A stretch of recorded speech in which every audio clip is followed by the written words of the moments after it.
My friend said I would never have my man do that. Like, okay. It's not that deep, but I guess to your friend it's akin to your parents still paying for your mobile phone like they did when you were a teenager, which can be a bit off-putting. But you can't really complain about being auto-booted out of a streaming service you don't pay for. You do you. If you're annoyed that Netflix keeps logging you out, the solution is right in front of you. If it's not that big of a deal, then whatever. I think your friend has some sort of idealistic view of marriage, but in reality everyone is different, and being married has basically nothing to do with paying for Netflix. They are separate things. I think the notion stems from taking an idea of maturity, that a married person is a mature adult, and that a mature adult takes care of their own expenses independently. That's not necessarily true. Marriage is neither only performed by mature individuals, nor does it make a person mature. And a mature person does not necessarily become a self-sufficient financial pillar.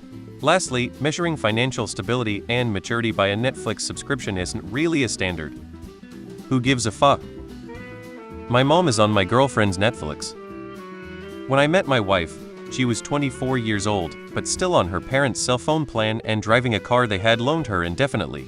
She had a career as a nurse, so I thought that was weird. When we moved in together, I moved her to my phone plan and she bought a car of her own. I was raised to be independent. She was raised that she can always count on her family. Neither way is necessarily wrong. You just have to work through any compatibility issues, especially if you end up raising children together. For example, we have a 10-year-old daughter. I said from day one that she would need to buy her own car when she was old enough. From money she'd make it a part-time job just like I did. My wife insisted that we should buy her first car, like her parents did. As it turned out, we ended up getting divorced. I have sole custody, but if my ex-wife wants to give her a car from her own money, that's her decision. Anyway, it's just differences in how you and your friend were raised. Neither is necessarily wrong. You can use your friend's salt to preserve some salmons. Ike, no.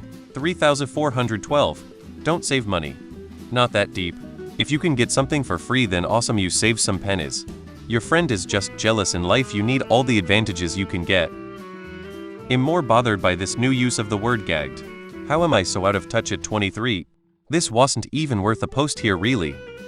You're all crazy. Who cares if you're using somebody else's subscription? You're saving money. If you're that bothered being kicked out of it, buy your own. If not, who cares? Life how you want to live, pay what you want to pay. Nah, hell no, save your money where you can FR. You friend is salty your man gave you a ring and she's ringless also. Why did I read gagged as shagged? Lord knows. If you can trade share a streaming service with family, my Apple TV for your Max, you share. Is this not normal? It's not that deep, but also yeah, maybe time to get your own stuff. It's not that expensive and you will have the freedom to watch when you want to without getting kicked off just to save a few bucks.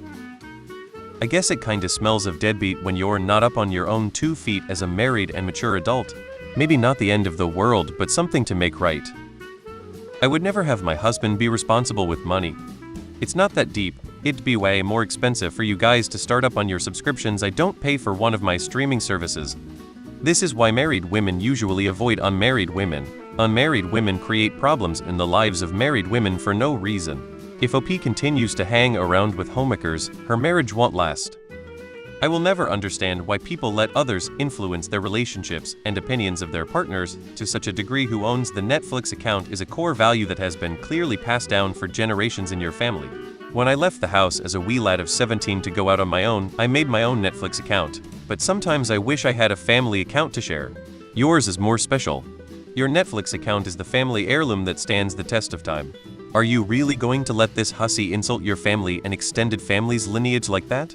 The next time she tries to puff her chest out because she is jealous of your family values and your awesome family shared community Netflix account, just simply say, yeah, our family takes care of each other. Take your peasantry elsewhere, hussy. Jokes aside, this doesn't matter. I like my own Netflix because it has my history on it, and it has a recommended section that nobody is going to mess up.